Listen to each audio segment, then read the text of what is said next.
Hello and welcome back to all dear students, welcome to career planet. मेरा नाम शैली ma'am, आपकी chemistry teacher, और आज हम स्टार्ट करने वाले हैं ऑस्मोसिस यानी कि परासरण। परासरण प्रक्रिया क्या होती है, परासरण दाब क्या होता है, परासरण दाब कहाँ काम आता है, और इस पे बेस्ड न्यूमेरिकल्स। ठीक है, नीट और जेईई में अच्छे खासे क्वेश्चन फंस जाते हैं ऑस्मोटिक प्रेशर पे। ठीक है, तो फटाफट स्टार्ट करते हैं बच्चों। सबसे पहला टॉपिक है तुम्हारा परासरण यानी कि ऑस्मोसिस। नाउ व्हाट इज परासरण, किसे बोलेंगे भाई परासरण, क्या है परासरण? तो हम कहेंगे परासरण पढ़ना है ना, परासरण पढ़ना है ना, तो पहले विसरण के बारे में जान लो। विसरण नहीं आएगा तो परासरण में गड़बड़ करते रहोगे। डिफ्यूजन आना जरूरी है, तब ऑस्मोसिस आएगा। तो हम कहेंगे ठीक है, चलो बोलो पहले डिफ्यूजन की जानकारी दे दो, क्या है डिफ्यूजन। तो देखो, मान लो मैंने एक पात्र ले लिया और इसमें पानी डाल दिया। ठीक है, इसमें मैंने पानी डाल दिया, विलायक है ना। और अब मैं इसमें डाल रही हूँ KMnO4, पता है ना, KMnO4 पोटेशियम परमैंगनेट। ठीक है, यहाँ मैंने डाल दिया KMnO4। ठीक है, अब ये घुलना चालू हो जाएगा, इसमें कौन सी बड़ी बात है, घुलेगा, है ना। अब तुम कह रहे हो कि ठीक है KMnO4 डाला, KMnO4 इसके अंदर घुल जाएगा। कोई भी चीज़ मिक्स होती है तो क्या है ना, शुगर ही डाल दो तो क्या मिक्स ही तो होगी। लेकिन विलय का एक अलग चीज़ है। KMnO4 क्या होगा, तो हम कहेंगे देखो KMnO4 जो है, यहाँ पहले ना थोड़ा थोड़ा घुलेगा, कहीं कहीं जगह ये पिंक कलर का है। ठीक है, तो जहाँ जहाँ ये है वहाँ पिंक हो जाएगा। धीरे धीरे क्या होगा, तो भाई ये धीरे धीरे पूरे विलियन में ना फैलता जाएगा, तब तो घुलता जाएगा। तब तक है ना फैलना, एक घुलना अलग होता है, हमें मिक्स हो गया, मैं गायब हो गया तो घुल गया, है ना, शुगर है तो घुल गई। लेकिन स्टीयरिंग करोगे तो पूरी क्या हो जाती है, मिक्स हो जाती है। ठीक है, नहीं तो धीरे धीरे अपने आप भी क्या करेगी, फैलेगी, जहाँ ज़्यादा है वहाँ से कम की तरफ जाएगी। तो वहाँ तो चलो शुगर है तो पता नहीं चलता है, लेकिन तो कलर है ना। तो यहाँ तुम क्या देखोगे कि जो पहले विलियन आपका रंगहीन था, मान लो पानी है, अब आप क्या देखोगे, पूरा का पूरा विलियन जो है वो पिंक कलर का हो गया, है ना। पूरा का पूरा जो सॉल्यूशन है ना बेटा, वो क्या हो गया, तो हम कहेंगे इक्वली पिंक कलर का दिख रहा है भाई, ये तो पूरा का पूरा सॉल्यूशन। ठीक है, तो अब मैं कह दूंगी ये क्या है, तो भाई ये KMnO4 का जलीय विलियन है ना। तो पहले KMnO4 ठोस था, अब घुल गया तो ठीक है, घुल गया तो विलियन गुलाबी हो गया, है ना। तो मैं कहूँगी KMnO4 जहाँ से ज़्यादा था वहाँ से KMnO4 कम है, वहाँ चला गया। मतलब पदार्थ का उच्च सांद्रता से निम्न सांद्रता की ओर गमन, विसरण। गैस में भी तो होता है ना, जैसे सिलेंडर अगर लीक हो रहा है तो थोड़ी देर में इक्वली क्या हो जाएगी, उसकी स्मेल जो है स्प्रेड हो जाएगी। या परफ्यूम जो है, तो परफ्यूम क्या करता है, फैलता है ना। आपने बहुत सारा परफ्यूम लगा दिया, अब जहाँ जाते हैं वहाँ खुशबू फैलती है ना। तो वो क्या है, उसकी नेचर है कि वो उच्च सांद्रता से निम्न सांद्रता की ओर मूव करता है। इस घटना को क्या बोलेंगे, तो हम कहेंगे तो विसरण है। ठीक है, तो अगर कोई पूछे कि भाई परासरण समझाओ, तो पहले उसको विसरण समझाओ। विसरण क्या है बेटा, तो तुम कहोगे विसरण यानी आप लिखेंगे डिफ्यूजन क्या है। तो ये जो उदाहरण दिया है ना मैंने तुम्हें, ये यहाँ से यहाँ जाना, ये क्या है, ये विसरण है, डिफ्यूजन है। ठीक है, यहाँ हमें कोई झिल्ली विल्ली नहीं चाहिए। अभी परासरण समझाओगे तो मैं कहूँगी अर्धपारगम्य झिल्ली लाओ, या ऐसा कुछ नहीं है। ठीक है, तो कोई पूछे कि भाई विसरण क्या है, तो तुम कहोगे विसरण यानी पदार्थ का अपनी उच्च सांद्रता से, पदार्थ का अपनी उच्च सांद्रता से निम्न सांद्रता की ओर गमन। किसी पदार्थ का अपनी उच्च सांद्रता से निम्न सांद्रता की ओर गमन, हाई कंसंट्रेशन से लो कंसंट्रेशन की तरफ चलना, निम्न सांद्रता की ओर गमन क्या कहलाता है, तो हम कहेंगे विसरण, डिफ्यूजन कहलाता है।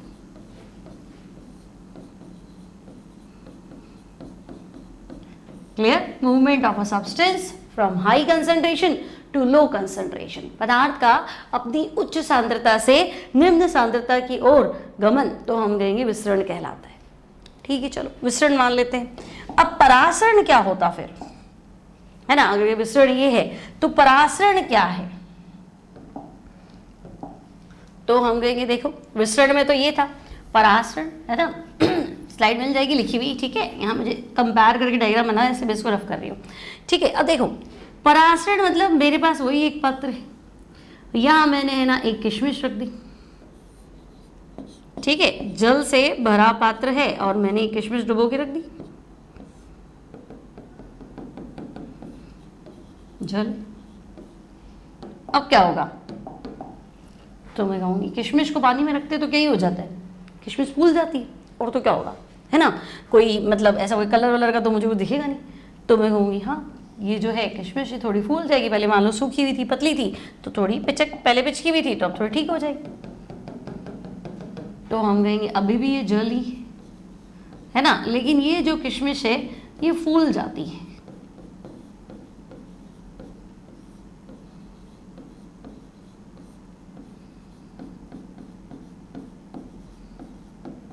ठीक है, तो आपने बोला कि भाई किशमिश को पानी में रखते हैं तो, या अंगूर को पानी में रखते हैं, या चने को पानी में रखते हैं, राजमा को पानी में रखते हैं, दाल को पानी में रखते हैं, तो वो थोड़ी फूल जाती है, साइज बड़ी हो जाती है उसकी, है ना। इसका मतलब वाटर इसकी बॉडी में एंट्री कर रहा है।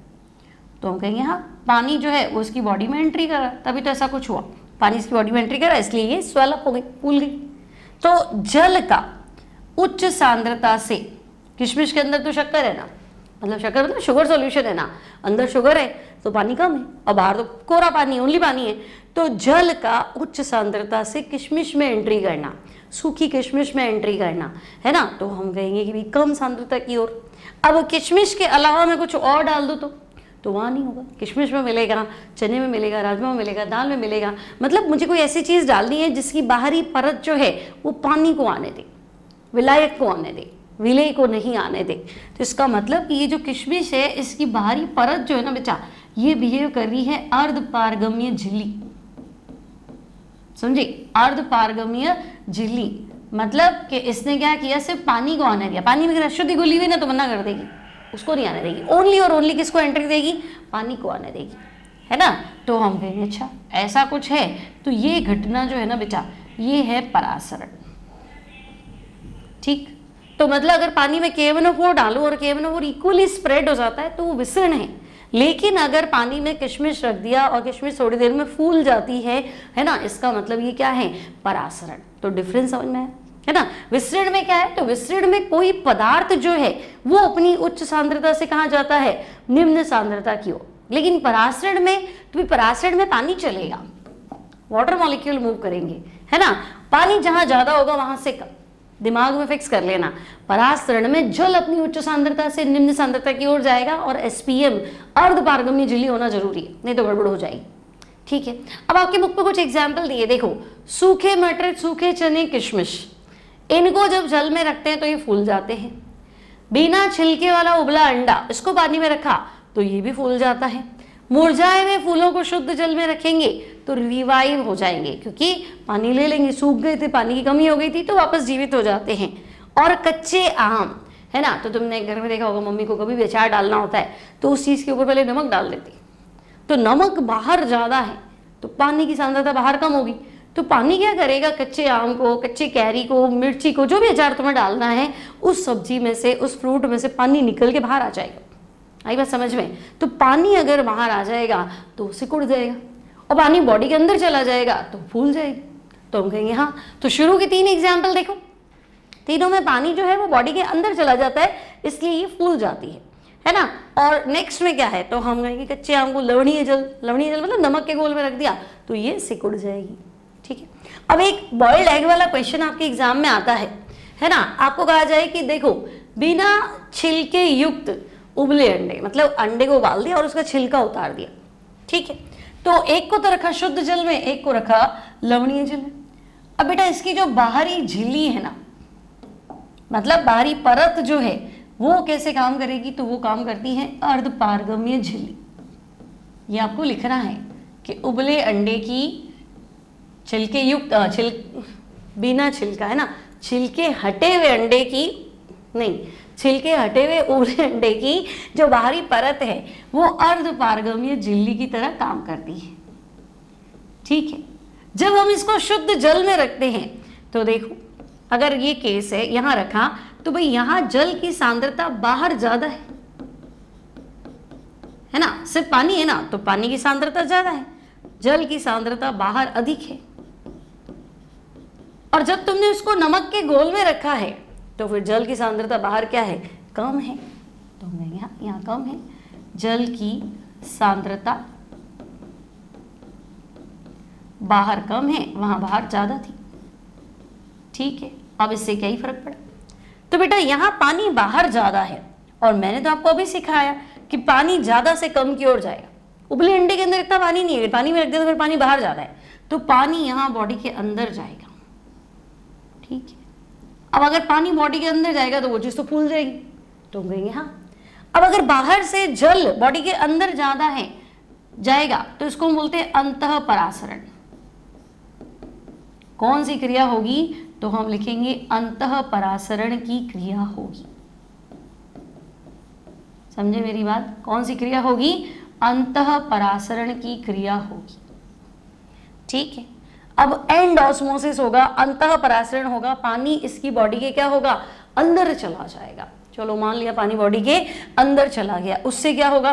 तो हम कहेंगे उबला अंडा फूल जाएगा, है ना। इस केस में क्या होगा? तो भाई यहां उबला अंडा फूल जाएगा।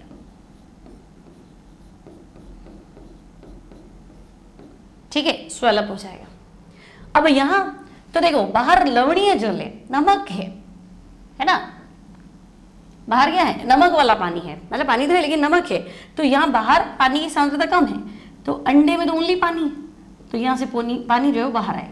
कभी भी तुम देख लो, मिर्ची है उसके ऊपर नमक डाल दो, कैरी है उसके ऊपर नमक डाल दो, सेब उसके ऊपर नमक डाल दो, तो उसकी बॉडी से पानी बाहर आने लगता है, क्योंकि जल की सांद्रता जो है उच्च से निम्न की ओर चलती।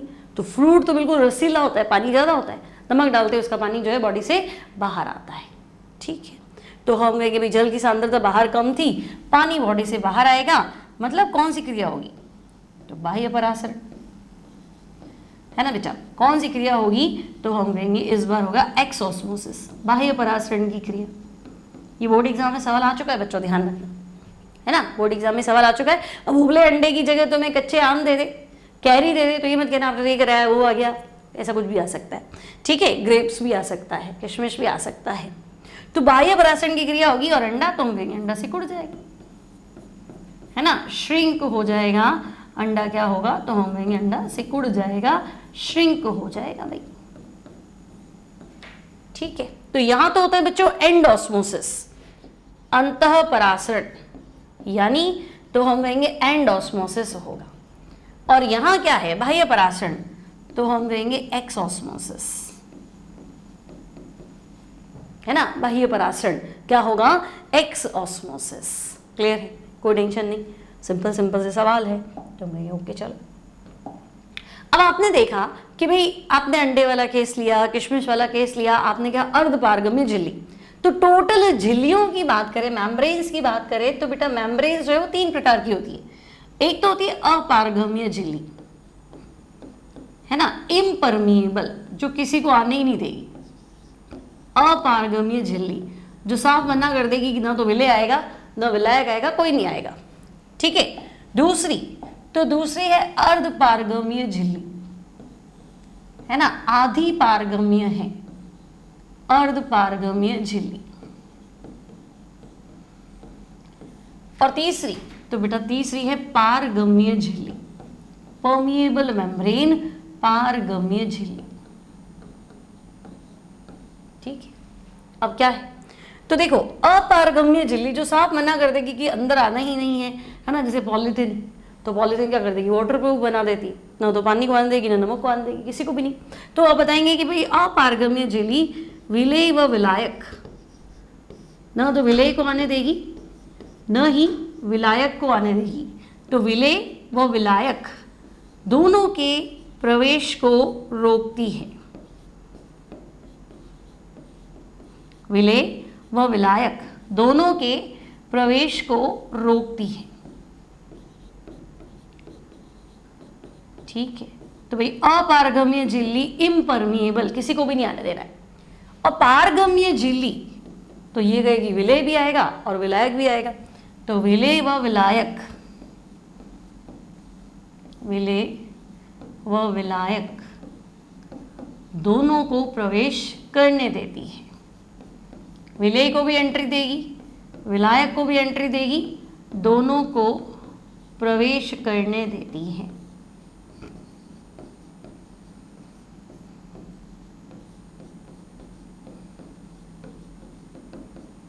ठीक है। तो परमिएबल पार करने देगी, इम्परमिएबल मना कर देगी।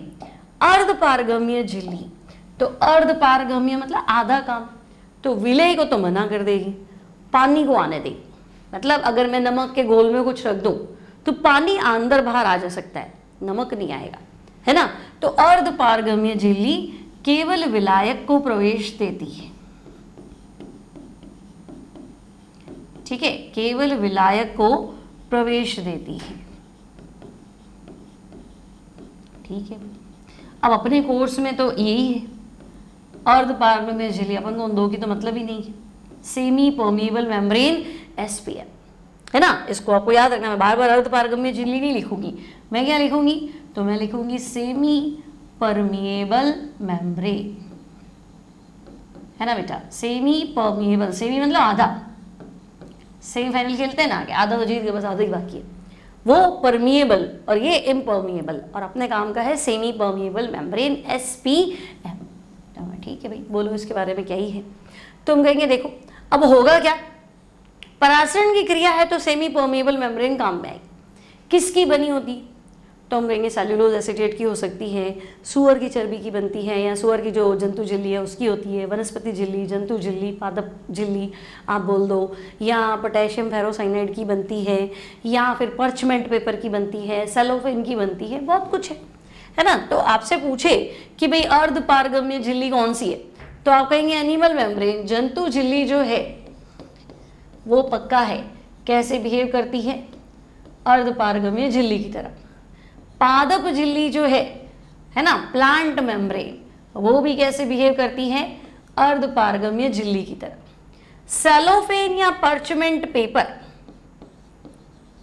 क्या बेटा, सेलोफेन या पर्चमेंट पेपर, ये भी कैसे बिहेव करता है, तो हम कहेंगे ये भी अर्धपारगम्य झिल्ली की तरह बिहेव करता है। और अगर आपको बनानी हो तो आप बनाओ, सेल्यूलोज एसीटेट से आप बना सकते हैं, ये सब तो नेचुरल दिख रहा था, है ना। सेल्यूलोज एसीटेट, ठीक है, या फिर कौन सा केमिकल, तो हम कहेंगे पोटेशियम फेरोसाइनाइड ले लो। इनको काम में लेके हम अर्धपारगम्य झिल्ली का निर्माण कर सकते हैं। क्लियर है। काम क्या करेगी, तो विलायक को आने देगी, विलय को नहीं आने देगी, साफ मना कर देगी। क्लियर है। और दिमाग में हम रखेंगे भाई पानी उच्च सांद्रता से कहाँ जाएगा, निम्न सांद्रता की ओर। तो हम ठीक है चलो भाई, अर्धपारगम्य झिल्ली ये सब हैं, और किस किस की बनी है ये हमने डिस्कस कर लिया। अब आपसे एक सवाल पूछा जाएगा ब्लड सेल के बारे में, है ना। या चलो सबसे पहले मैं परासरण की डेफिनेशन ही लिख देती हूँ, कोई पूछेगा आपने परासरण इतना पढ़ लिया, पर एग्जाम में आ जाए परासरण क्रिया क्या है, तो क्या लिखेंगे। तो देखो परासरण मतलब जैसे मैंने तुम्हें कहा कि किशमिश को पानी में डाल दो तो किशमिश फूल जाएगी, हाँ किशमिश को पानी में डालते किशमिश फूल जाएगी, तो हमने कहा पानी किशमिश में चला गया तो ये परासरण है। तो किशमिश यानी शर्करा का विलयन, और बाहर पानी मतलब शुद्ध विलायक, और किशमिश की बाहरी परत मतलब अर्धपारगम्य झिल्ली। तो आपने कहा पानी किशमिश के अंदर जाता है, विलायक विलयन में प्रवेश करता है, किसके द्वारा, अर्धपारगम्य झिल्ली के द्वारा। बस तो डेफिनेशन लिखेंगे ना बेटा, तो आपको लिखना है विलायक का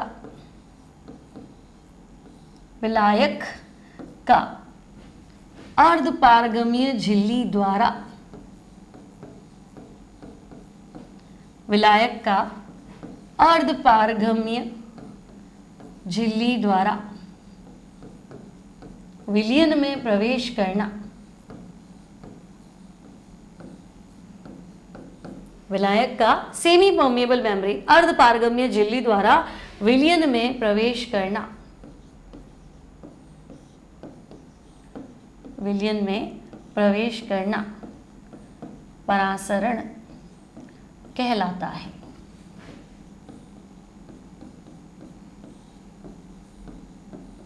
अगली बात समझ में, अर्धपारगम्य झिल्ली नहीं लिखा तो गलत हो जाएगा, ठीक है। तो हम कहेंगे ओके, यहाँ तक तो कोई दिक्कत नहीं है। एक डेफिनेशन और है, उसको एग्जांपल से समझाऊंगी। अब अपन ये समझते ब्लड सेल वाला। अब देखो जो हमारी रक्त कोशिकाएं हैं, ब्लड सेल है, ये इंपॉर्टेंट है बेटा, है ना, ये एनसीईआरटी के क्या बोलते हैं, खांचे वाचे में ना लिखा होता है ना, तो ये बिल्कुल अपन इसको इग्नोर कर देते, लेकिन एनसीईआरटी से उठाया हुआ स्टेटमेंट है, ये आपको पढ़ना है। अगर आप नीट की तैयारी कर रहे हो, जेई की तैयारी कर रहे हो और लाइन टू लाइन एनसीईआरटी पढ़ते हो ना, तो फिर ये चीज़ मिस नहीं करनी है, ठीक है। बोर्ड एग्जाम में भी एज वेल इंपॉर्टेंट है, इक्वली इंपॉर्टेंट है, ठीक है। देखो ब्लड सेल मतलब रक्त कोशिकाएं। अब रक्त कोशिकाएं जो है वो 0.9% weight by volume salt carry करती है, मतलब उनके अंदर सॉल्ट मान लो, या उनकी जो सांद्रता है वो 0.9% है, ठीक है। अब आपने कहा कि नहीं, जब हम रक्त कोशिकाओं को क्या करते हैं, 0.9% से कम लवण युक्त जल में रखते हैं। ध्यान से सुनना भाई, मैंने कहा कि ना मेरे पास जो है वो किशमिश है, इसमें इतनी शुगर है ना, मान लो 0.9 ग्राम पर ml मेरे पास शुगर है, ठीक है। अब तुमने कहा कि मैं इसको बाहर पानी में नहीं रख रहा हूं, मैं ऐसे विलियन में रख रहा हूं जिसमें शुगर 0.9 ग्राम से कम। अब मेरा दिमाग तो क्या चलेगा कि भाई परासरण मतलब जल उच्च सांद्रता से कम सांद्रता की ओर, तो किशमिश में 0.9 ग्राम शुगर है 1 ml में, और बाहर जो है वो 0.9 ग्राम से कम है, मतलब किशमिश ज़्यादा मीठी है, शुगर ज़्यादा है, और बाहर का पानी कम मीठा है क्योंकि शुगर कम है। तो बाहर का पानी कम मीठा है मतलब बाहर पानी ज़्यादा है, हाँ, कम मीठा है मतलब पानी ज़्यादा है। तो नेचर क्या थी, जल का उच्च सांद्रता से निम्न सांद्रता की ओर गमन थ्रू एसपीएम। तो अगर किशमिश बोलो ब्लड सेल को 0.9% वेट बाय वॉल्यूम से कम में रखा है, मतलब वहाँ सांद्रता कम है, मतलब पानी ज़्यादा है, तो फिर वहाँ से पानी तो बॉडी के अंदर जाएगा, और पानी बॉडी के अंदर जाएगा तो अंतःपरासरण यानी एंडोस्मोसिस यानी फूल जाएगी। तो हम कहेंगे हाँ देखो, अगर ब्लड सेल को 0.9% वेट बाय वॉल्यूम से कम लवण युक्त जल में रखते हैं, इंपॉर्टेंट है बच्चे, तो अंतःपरासरण के कारण ये फूल जाती है, ठीक। अब देखो ऐसे लोग जो बहुत ज्यादा नमक लेते हैं या नमकीन खाना खाते हैं, है ना, तो वे उत्तक कोशिकाओं और अंतरा कोशिक स्थानों में जल धारण महसूस करते हैं। भाई आपने ना नमक सॉल्टी फूड बहुत खा लिया, तो नमक खा लिया ना, तो हुआ क्या कि है ना बाहर पानी की सांद्रता हो गई कम, कोशिकाओं के अंदर जो है पानी भरा पड़ा है ना, अपने मतलब जब हम पानी पी लेते हैं अपनी पूरी बॉडी तर हो जाती है और सारी सेल्स को पानी मिल जाता है, तो वो अपनी बायोलॉजिकल एक्शंस करती रहती है, जितनी भी जैव रासायनिक क्रियाएं शरीर में होती रहेगी, है ना, पानी फुल चाहिए हमें। लेकिन आपने बहुत सॉल्टी फूड खा लिया, आपने चिप्स बहुत खा लिया, या पैक्ड फूड बना करते हैं, भी सोडियम बहुत ज़्यादा होता है, तो पैक्ड फूड में नमक बहुत ज़्यादा होता है क्योंकि नमक प्रिजर्वेटिव है, सुरक्षित रखेगा उस खाने को लंबे समय तक। अब आपने मान लो बहुत सारा पैक्ड फूड खा लिया, तो बॉडी में नमक ज़्यादा हो गया। अब वो नमक ज़्यादा हो गया तो कोशिका क्या कहेगी, मेरे अंदर पानी ज़्यादा है और बाहर पानी कम है, तो कोशिकाओं से पानी बाहर आता है, तो इंटरसेल्युलर स्पेस, दो कोशिकाओं के बीच में पानी भर जाता है। तो कुछ लोगों की बॉडी सूजी हुई दिखती है ना, पफी दिखती है, आंखें जो एकदम पफी हो जाती है, सूजी हुई शरीर दिखता है, ठीक है ना, तो वो इस वजह से होता है। तो उनकी टिश्यूज में इंटरसेल्युलर स्पेस में क्या हो जाता है, पानी भर जाता है। इस कारण जो है होने वाला स्थूलन या स्थूलता मतलब पफीनेस, फुलाव जो है ना, या सूजन, इसको हम कहते हैं एडीमा शोफ। ये भी इंपॉर्टेंट है बच्चे, कोई पूछे एडीमा क्या है, तो अंतर कोशिकीय स्थान में पानी भरना, उत्तक कोशिकाओं में पानी भरना, है ना। उत्तक कोशिका मतलब कोशिका से पानी बाहर आ रहा है और कोशिकाओं के बीच बीच में क्या कर रहा है, पानी भर रहा है वहाँ, तो फिर उनकी बॉडी सूजी भी दिखाई देगी। यही बात समझ, पानी पिलाओ तो बहुत सारा रोज के रोज, तो फिर नॉर्मल हो जाता है, और शुगर क्या बोलते हैं सॉल्ट लेवल कम कर दो, ठीक है। तो ये एनसीईआरटी का आपका डेटा है, ये आपको ध्यान रखना है ना। अब इस पे क्वेश्चन कैसे आता है, देखो 3 केस है मेरे पास, है ना। ये है हमारे पास रक्त कोशिका, ब्लड सेल, ठीक है, ये ब्लड सेल और ये भी, ये दोनों भी क्या है, ब्लड सेल, है ना।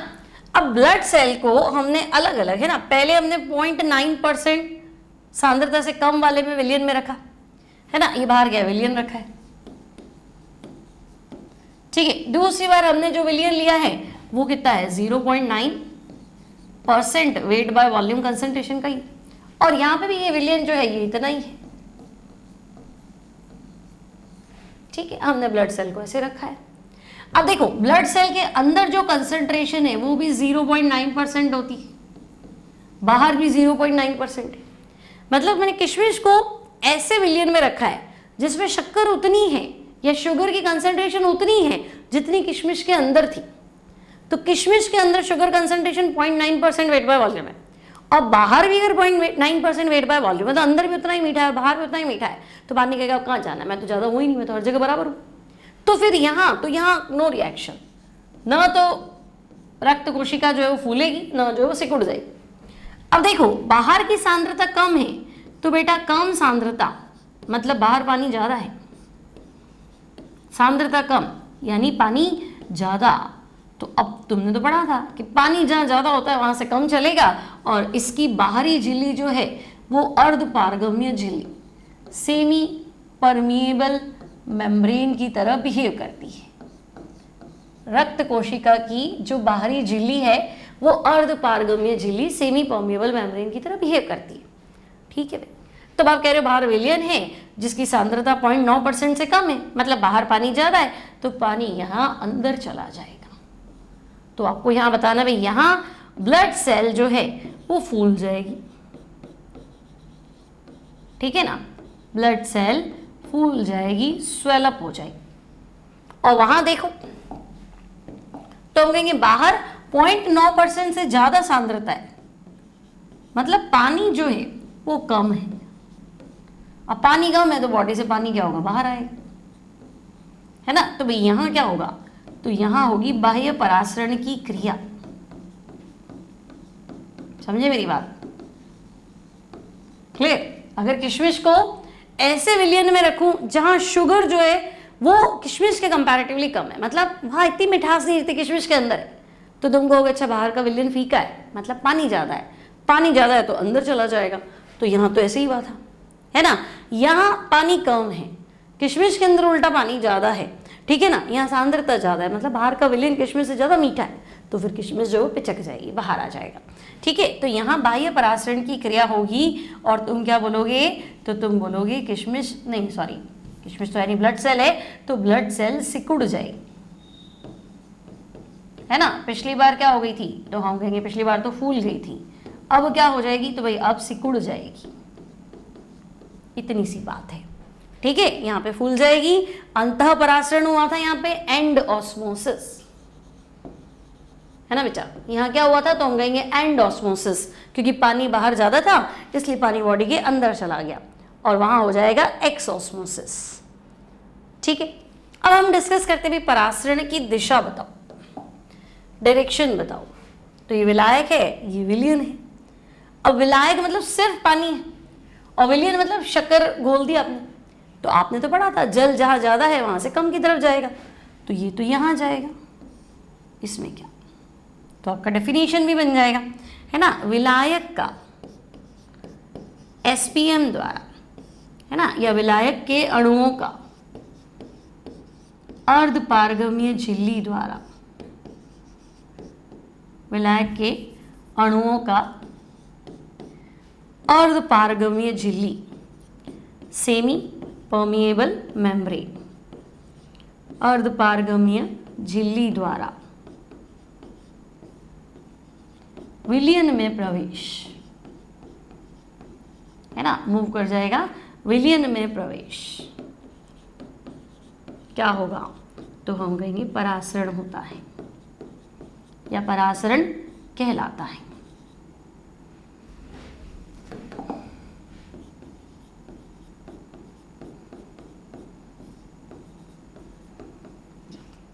ठीक है, अब देखो सेकंड केस लिया है, दोनों साइड विलियन भर दिया। अब पहली बार विलियन की सांद्रता है 1 मोल प्रति लीटर, और दूसरी बार विलियन की सांद्रता है 2 मोल प्रति लीटर। तो 1 मोल प्रति लीटर मतलब जो चीज गोली वो कम है, और 2 मोल प्रति लीटर मतलब, अच्छा विलियन दोनों समान का ही मतलब ना, दोनों में ग्लूकोज है, यूं नहीं एक में ग्लूकोज एक में सुक्रोज, ऐसा नहीं है, समान पदार्थ का विलियन है, एक ही विलियन है, खाली सांद्रता अलग अलग है। ठीक है, तो भाई आप कह रहे हो पहले तो 1 मोल गोला, अब 2 मोल गोला, मतलब अगर मैं ग्लूकोज की बात करूं तो 180 ग्राम ग्लूकोज पहले था, बाद में 2 मोल घोल दिया तो 360 घोल दिया। तो 180 ग्राम जब घोला तो पानी ज्यादा दिख रहा है, और 360 ग्राम घोला तो पानी कम दिख रहा है। और तो लगा पानी तो 1-1 लीटर ही है ना मैडम, तो 1-1 लीटर तो है, लेकिन मैं सांद्रता की बात कर रही हूँ, प्रति इकाई क्षेत्रफल जल के अणुओं की संख्या। तो हम यहाँ सांद्रता की बात करो तो जहाँ 180 ग्राम घोलोगे कम मीठा है, 360 ग्राम घोलोगे स्वीटनेस ज्यादा है, तो कम मीठा है, तो हम ये तो बोलते पानी ज्यादा है ना, भले दोनों में पानी बराबर, उससे क्या मतलब। ठीक है, तो यहाँ पानी ज्यादा है तो मूवमेंट तो इधर आएगा भाई, है ना। तो विलियन की सांद्रता कम मतलब जल ज्यादा, और हमने अपने दिमाग में बात फिक्स कर ली थी पानी ज्यादा से कम की ओर चलेगा। तो यहां डेफिनेशन क्या बनेगा, तो हम कहेंगे विलियन के अणुओं का, एसपीएम नहीं लिखोगे तो नंबर जाएंगे बेटा, विलियन के अणुओं का अर्धपारगम्य झिल्ली एसपीएम द्वारा कम सांद्रता से अधिक सांद्रता की ओर गमन, कम सांद्रता से अधिक सांद्रता की ओर गमन।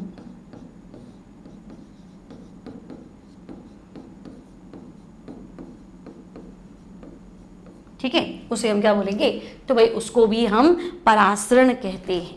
अब चाहे तो आप वैसे लिखो चाहे वैसे लिखो, है ना। तो परासरण और विसरण डेफिनेशन क्लियर है। विसरण में तो क्या था, अर्धपारगम्य झिल्ली थी ही नहीं, यहाँ अर्धपारगम्य झिल्ली नहीं लिखोगे तो गलत हो जाएगा। यानी यदि परासरण की क्रिया में अर्धपारगम्य झिल्ली हटा दो तो फिर एक ही चीज है, उच्च सांद्रता से निम्न सांद्रता की ओर जाना है। ठीक है, ये है ना। अब अर्धपारगम्य झिल्ली नहीं भी करूं तो होगा क्या कि ना फिर दोनों चीजें एक ही हो जाएगी। भाई जैसे किशमिश है तो किशमिश की बाहरी परत एक झिल्ली है ना, और अगर हमने झिल्ली हटा दो तो फिर वो चीज़ तो मिक्स ही हो गई ना। जैसे KMnO4 पानी में ही डाल दिया तो अब दोनों में सेपरेशन नहीं, कुछ भी नहीं है, अब वो दोनों मिक्स होकर एक ही बन जाएंगे, और तब तक होंगे जब तक कि समांगी विलयन ना बन जाए, है ना। विसरण की क्रिया तब तक होती है जब तक कि समांगी विलयन न बन जाए, और यहाँ ट्राई करते कि सांद्रता बराबर हो जाए, तब तक परासरण होता रहेगा।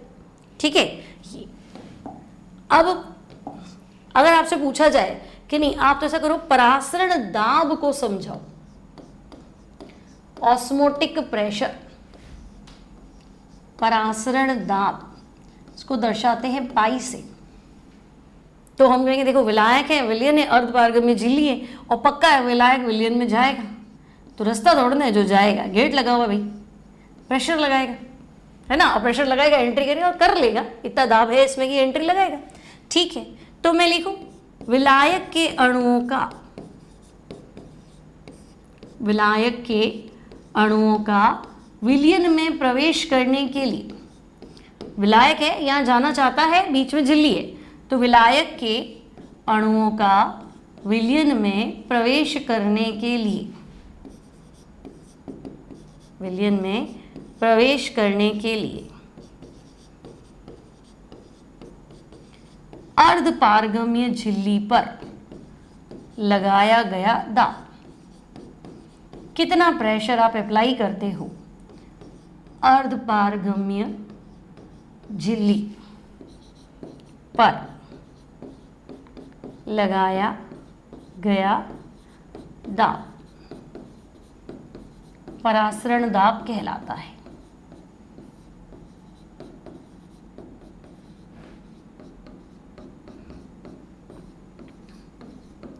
क्लियर है, विलायक है, विलयन में प्रवेश करना चाहता है ना, रास्ता नहीं है, झिल्ली है, धीरे धीरे जाएगा, तो यहाँ जो प्रेशर लगाएगा वो प्रेशर क्या होगा, ऑस्मोटिक प्रेशर। ठीक है, अब मैं कह रही हूँ ठीक है भाई पानी है चला जाएगा, किशमिश भी चला जाएगा, अब पानी को देख के मैं कैसे दिमाग लगाऊं, कैसे कितना प्रेशर लगाया, है ना। मान लो मुझे कोई गेट खोलना है तो मैं थोड़ा सा धक्का लगाती हूँ तो गेट खुल जाता है, अब मैंने कितना प्रेशर लगाया वो तो मुझे कैसे पता चलेगा कि मैंने अपने हाथ से कितना धक्का लगाया कि खुल गया। तो हम ऐसा करते हैं कि ना बाहर एक मशीन लगा लेते हैं, मशीन विपरीत दिशा में क्या कर रही है, दाब लगा रही, प्रेशर लगा रही। अब अगर मैं गेट खोलने के लिए प्रेशर लगा रही, मशीन बंद करने के लिए प्रेशर लगा रही, ठीक है ना, अगर मैंने बराबर प्रेशर लगाया जब तक तो नहीं खुलेगा, और थोड़ा जो है बाहर के प्रेशर से हल्का सा ज़्यादा कर दिया तो गेट खुल जाएगा। इसका मतलब वो मुझे रोकने के लिए इतना दाब लगा रही थी। तो कुछ ना कुछ अपोजिट डायरेक्शन में कर लो, मैं कितना लगा रही हूँ प्रेशर गेट खोलने के लिए तो मुझे नहीं पता है, लेकिन सामने वाला विपरीत दिशा से जो प्रेशर लगा रहा है वो तो मशीन है, वो तो माप सकते हैं, ठीक है ना। और अगर गेट खुल गया तो हमें पता चल जाएगा भाई इतना प्रेशर चाहिए इस गेट को खोलने के लिए, है ना। यही तो है फिजिक्स, यही तो होती है और क्या है। तो हम कहेंगे हाँ, मतलब फिजिक्स का एक कॉन्सेप्ट यही है, ठीक है। तो हम कहेंगे हाँ बिल्कुल सिंपल सी बात है। तो ये विलायक है, विलयन में चाहता है भाई मुझे तो एंट्री दो और मैं तो प्रेशर लगाऊंगा, तो हम कहेंगे हाँ ठीक है ये परासरण दाब है, लेकिन मैं इसको मापूं कैसे। तो विलयन में विपरीत दिशा में मैंने पिस्टन लगा दिया और यहाँ से मैं क्या कर रही हूँ, प्रेशर लगाना शुरू कर देती हूँ कि भाई यहाँ मैं इतना दाब लगाऊं कि बस ये अंदर नहीं है ना। गेट खोलने के लिए अगर गेट खुल गया इसका मतलब मैंने बाहर के प्रेशर से ज़्यादा प्रेशर लगा दिया, है ना। अब उतना का उतना उसने प्रेशर लगाया कि गेट नहीं खुल रहा है, इसका मतलब हम दोनों का प्रेशर क्या है, इक्वल हो गया। तो विलयन के अणुओं की तरफ, विलयन के अणुओं की तरफ, विलयन के अणुओं की तरफ लगाया गया, है ना। आप तो एक्सेस लगा रहे हो, फालतू लगा रहे हो, पहले से ही प्रेशर लगा रहे हो, तो हम कहेंगे हाँ भाई मापना है ना कितना लगा रहा है। तो लगाया गया वह आधिक्य दाब, वह आधिक्य दाब जिससे विलयन के अणु जिससे विलायक के अणु, विलायक के अणु का विलयन में प्रवेश रोका जा सके।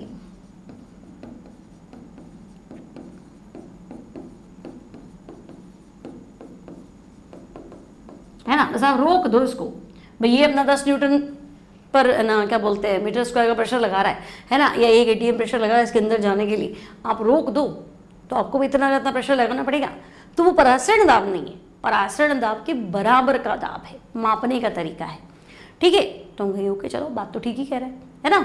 तो ये हो गया आपका ऑस्मोटिक प्रेशर। अब मापना कैसे है, ठीक है। तो देखो प्रेशर को जनरली तुमने देखा होगा हाइट में मेजर करते हैं, है ना। आपने पढ़ा होगा वायुमंडल दाब 1 ATM 760 मिलीमीटर मरकरी। तो मिलीमीटर तो ऊंचाई है ना, मरकरी लेवल की ऊंचाई है। तो प्रेशर को हम हाइट में मेजर करते हैं, क्योंकि देखो प्रेशर का फॉर्मूला है HDG। डी मतलब जैसे यहाँ लिक्विड है, ठीक है, ये मैंने फनल लगा दी, है ना। अब इस फनल में आपने ग्लूकोज सॉल्यूशन भर दिया, कुछ भी भर दिया, है ना, और बाहर खाली पानी है। तो तुम्हें पता है अगर बाहर सॉल्वेंट है ना, बाहर मान लो विलायक है, और ये जो फनल है इसके अंदर विलयन है, तो ये तो हमें क्लियर है कि विलायक के अणु विलयन में घुसने की कोशिश करेंगे, तो एंट्री करने की कोशिश करेगा, है ना। विलायक तो चाहेगा कि मैं तो इसमें जाऊंगा भाई। तो बेटा अगर ये इसमें जाएगा तो यहाँ हाइट बढ़ेगी ना, पहले ये हाइट थी तो हाइट ये हो गई, है ना, ये H डैश होगी, ठीक है। तो अब ये कितनी ऊंचाई में गया, कितनी हाइट बढ़ी, H इंटू डी इंटू जी। डी मतलब जो आपने विलायक भरा है, सॉरी ग्लूकोज का विलयन भरा है ना, यहाँ पे इस विलयन की डेंसिटी, डेंसिटी क्या बोलते हैं, घनत्व। जी मतलब 9.8 हो गया, ग्रेविटेशनल एक्सेलरेशन। तो हम कहेंगे ठीक है। तो ये प्रेशर इसलिए हम हाइट में मेजर करते हैं। ये आपका डायग्राम बना हुआ है SCRT, इसलिए मैंने आपको समझाया है ना। अब अपन सीधा आते भी वेंट हॉफ इक्वेशन क्या कहना चाहता है। तो देखो वेंट हॉफ साइंटिस्ट है, वेंट हॉफ अब ये क्या कहना चाह रहा है कि भाई ऑस्मोटिक प्रेशर जो है पाई, वो सांद्रता के समानुपाती होता है। विलयन की जितनी ज़्यादा सांद्रता होगी, विलायक उसमें एंट्री करने के लिए उतना ज़्यादा प्रेशर लगाएगा। मतलब किशमिश जितनी सूखी डालोगे ना पानी में, तो पानी उतना ज़्यादा प्रेशर लगाएगा कि इसमें घुस जाऊँ, भर जाऊँ, उसको पूरा फुल कर दो, तो प्रेशर ज़्यादा लगेगा। तो सांद्रता के समानुपाती, और टेम्परेचर उसके भी समानुपाती, है ना। तो परासरण दाब विलयन की सांद्रता विलयन के ताप के समानुपाती होता है। तो पाई प्रोपोर्शनल टू CT और पाई इक्वल्स टू CRT, ठीक है। कंसंट्रेशन RT, C क्या है तो हम कहेंगे कंसंट्रेशन, और कंसंट्रेशन आपकी मोल पर लीटर। C सांद्रता है, सांद्रता किसमें, मोल प्रति लीटर, ठीक है। चलो एक फॉर्मूला अपना तैयार है। अब तो हम कहेंगे देखो अभी जो हमने डिस्कस किया कि pi proportional to concentration, pi proportional to temperature, ठीक है। पाई इक्वल्स टू CT, है ना, सॉरी क्या लिखा, pi proportional to temperature, pi proportional to CT और pi equals to CRT। R आपका गैस कांस्टेंट, C सांद्रता है मोल प्रति लीटर, है ना। C क्या है, सांद्रता है मोल प्रति लीटर, और मोल को तुम ऐसे भी लिख सकती हूँ भार बटा अणु भार इंटू 1 वॉल्यूम लीटर। तो ये समीकरण 1, ये समीकरण 2। तो इक्वेशन 1 और 2 को जोड़ दो, तो मैं एक सीधा सीधा फॉर्मूला ही बना लेती हूँ, pi equals to WRT upon MV, है ना बेटा। पाई इक्वल्स टू WRT, देखो CRT तो है ही ना, तो pi equals to WRT upon, तो हम कहेंगे MV, ठीक। चलो ये आपका फॉर्मूला बन गया, है ना। अब कई जगह आपको मिलेगा कि देखो pi equals to C T और pi equals to C S T, कोई ये कह दे सी एस टी, तो ठीक है, एस जो है वो सॉल्यूशन कांस्टेंट है ना, और सॉल्यूशन कांस्टेंट की वैल्यू जो है ना वो गैस कांस्टेंट के बराबर ही होती है। क्योंकि बहुत बार देखो ऐसा क्वेश्चन सुनने में आता है, अगर ये तो गैस कांस्टेंट है, विलियन की बात कर रहे हो, गैस कांस्टेंट को बीच में लिया है, तो बात तो सही कह रहे हैं, गैस स्थिरांक का यहाँ क्या काम है। तो हम कहेंगे ये जो सॉल्यूशन कांस्टेंट है ना, इसका मान इतना ही आता है जितना आर का आता है। अब आर सबको याद होते हैं, आर यूनिवर्सल कांस्टेंट है ना, तो हम उसको यहाँ लिख देते हैं, ठीक है। तो ये आपका एक फॉर्मूला बन गया, pi equals to W R T upon M V. Clear. अब परासरण दाब का प्रयोग बेटा आप करेंगे कहाँ पे, है ना। क्या मतलब आप बोले कि परासरण दाब कहाँ यूज करेंगे, तो आप लिखेंगे परासरण दाब सबसे बढ़िया कॉलिगेटिव प्रॉपर्टी है। 4 अणु संख्या गुणधर्म पढ़े थे, relative lowering of vapour pressure, वाष्प दाब का अपेक्षिक अवनमन, बॉइलिंग पॉइंट एलिवेशन, क्वथनांक उन्नयन, फ्रीजिंग पॉइंट डिप्रेशन, हिमांक अवनमन और परासरण दाब। तो देखो परासरण दाब का प्रयोग सबसे पहले हम करेंगे बायोमॉलिक्यूल्स, है ना, जैव अणु, ठीक है। बायोमॉलिक्यूल्स है, प्रोटीन है, विटामिन है, डीएनए है, आरएनए है, ये सब जैव अणु, ठीक है। और दूसरा पॉलीमर्स, पॉलीमर्स यानी बहुलक। तो जैव अणुओं तथा बहुलक का अणुभार ज्ञात करने में, ये सवाल आ चुका है एग्जाम में, है ना। वृहद अणुओं का अणुभार कैसे ज्ञात करोगे, जैव अणु का अणुभार कैसे ज्ञात करोगे, बहुलक का अणुभार कैसे ज्ञात करोगे। तो आपको ध्यान रखना है परासरण दाब ऑस्मोटिक प्रेशर को यूज करते हैं, चाहे तो बायोमॉलिक्यूल्स का मोलर मास निकालो, है ना, या फिर पॉलीमर्स का निकालो, ठीक है। क्लियर है। अब ये इनके लिए बेस्ट मेथड है, क्यों, ठीक है।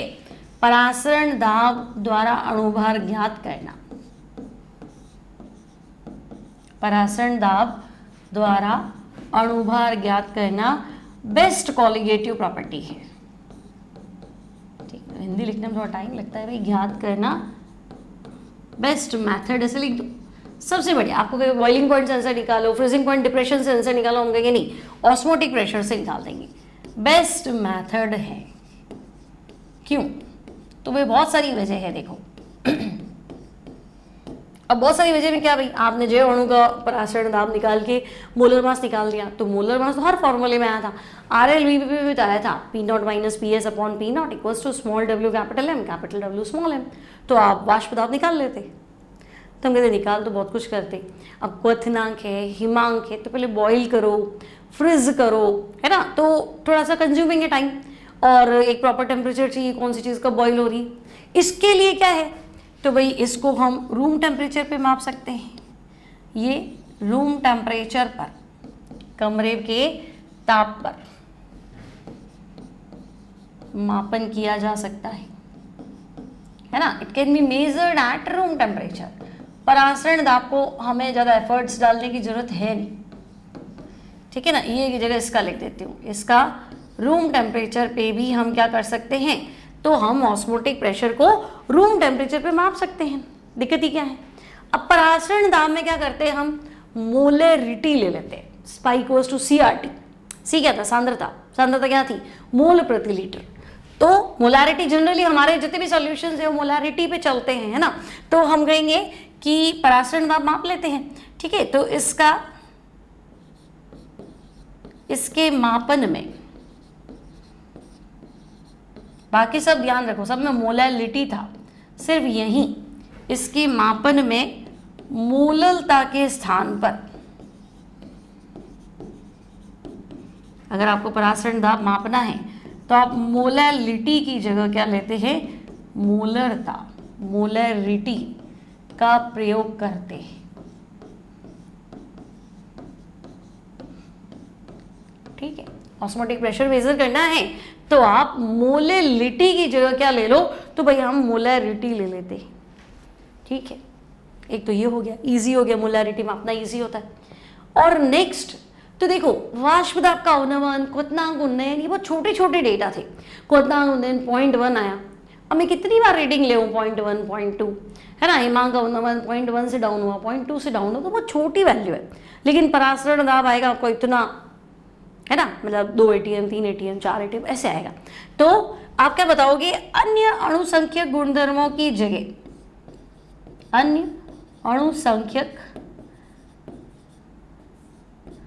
अणुसंख्यक गुणधर्मों की अपेक्षा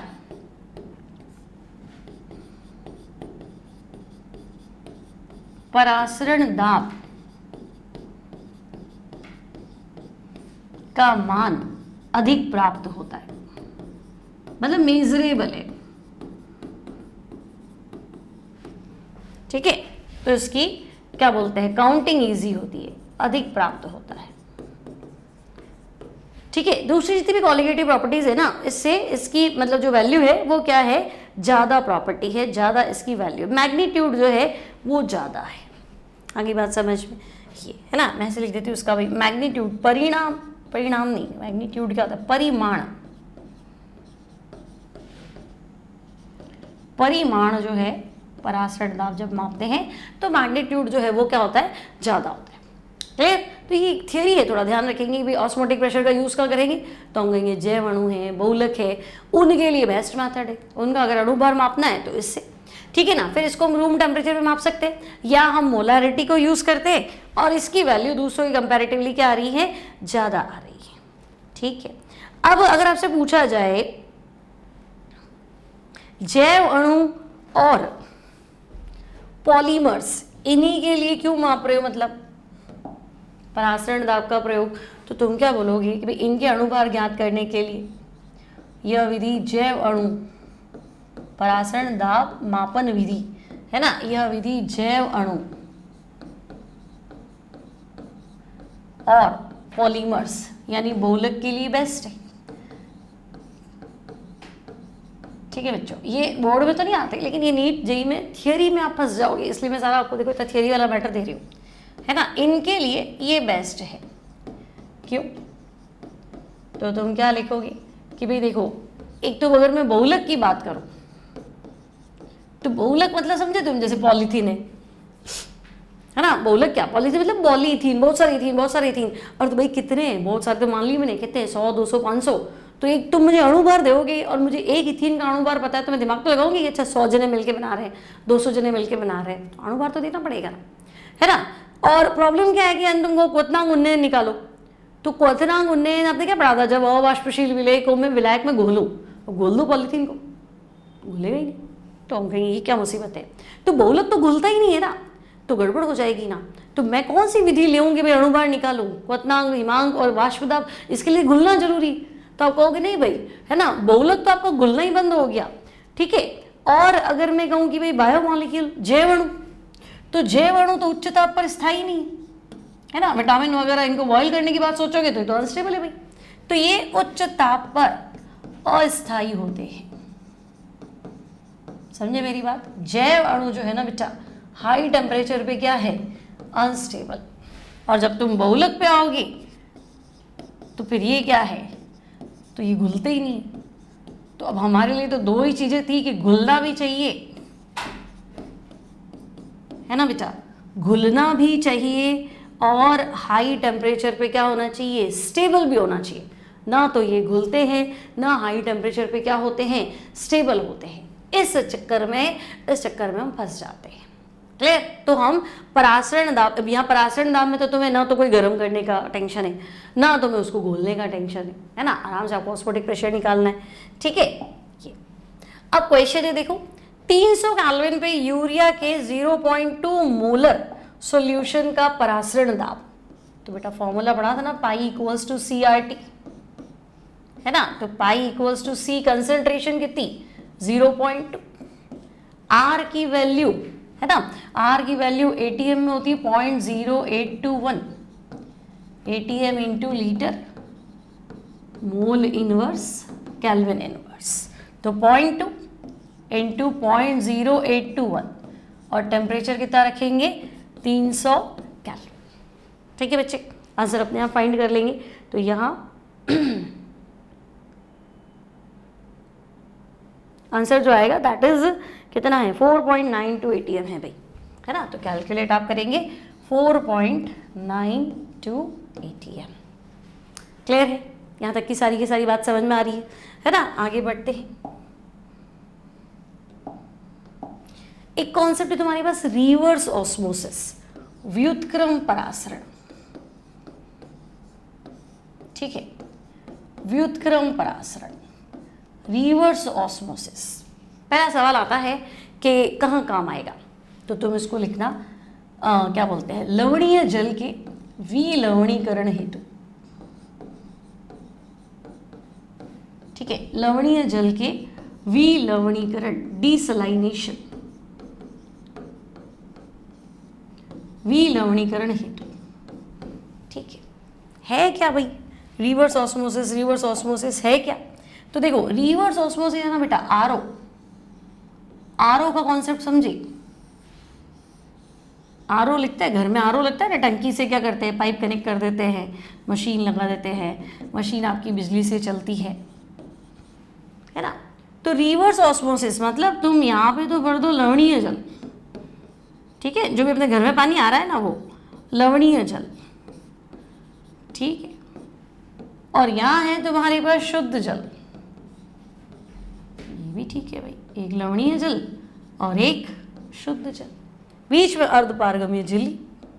तो वैसे तो डेफिनेशन क्या है, शुद्ध जल लवणीय में जाएगा, ये विलायक है, ये विलयन है, विलायक की नेचर है, विलयन में प्रवेश करेगा, और दाब लगाएगा वो परासरण दाब, विपरीत दिशा ये रही।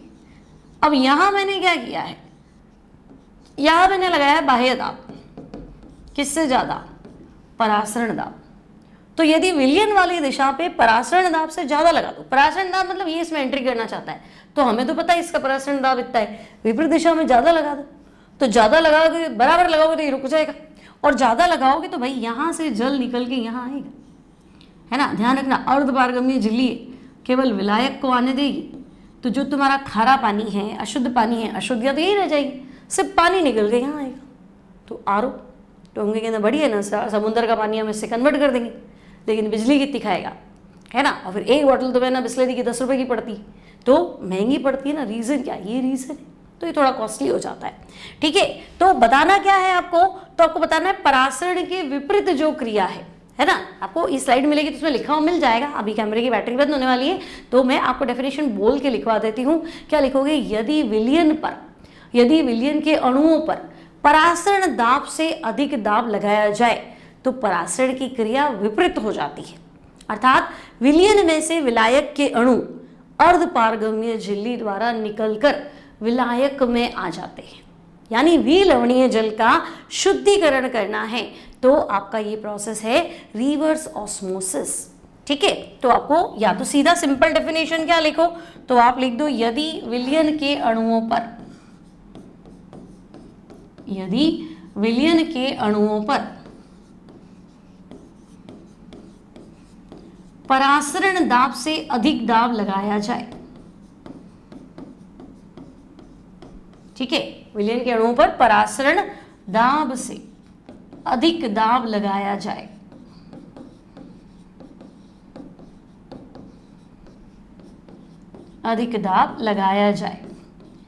तो भाई परासरण की क्रिया विपरीत हो जाती है, ठीक है, परासरण की क्रिया विपरीत हो जाती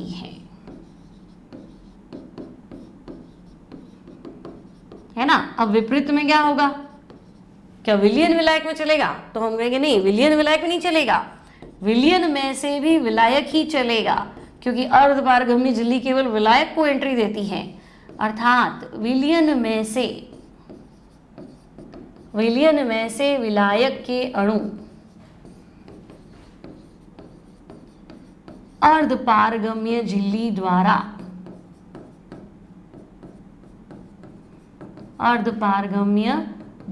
द्वारा शुद्ध विलायक में प्रवेश करते हैं, ठीक है भाई, शुद्ध विलायक में प्रवेश करते हैं, रिवर्स ऑस्मोसिस, ठीक है। यानी यहां अगर आपने प्रेशर लगा दिया तो यहां शुद्ध जल इकट्ठा होना शुरू हो जाएगा, जबकि वो लवणीय जल से बंधा हुआ है। ठीक है, इसका इंपॉर्टेंस आता है भाई, रिवर्स ऑस्मोसिस आरओ, घर में जो लगता है ना बेटा आरओ वाली मशीन, रिवर्स ऑस्मोसिस, तो हम कहते हैं खारे पानी को मीठे पानी में कन्वर्ट करना, लवणीय जल के विलवणीकरण, डीसलाइनेशन ऑफ सलाइन वाटर, सॉल्ट निकाल देते हैं। क्लियर? तो यहाँ खत्म हो गया हमारा ऑस्मोसिस, ऑस्मोटिक प्रेशर। इसके न्यूमेरिकल हम ले लेंगे नेक्स्ट टर्म पे। अब बहुत कम चैप्टर बाकी हैं। आई होप आपकी पढ़ाई अच्छी चल रही है। वीडियो अच्छा लगे तो जब यूट्यूब पे मिले लाइक कर देंगे, शेयर कर देंगे, सब्सक्राइब कर दें। मिलेंगे नेक्स्ट टाइम नेक्स्ट टॉपिक के साथ। Till then take care and bye bye.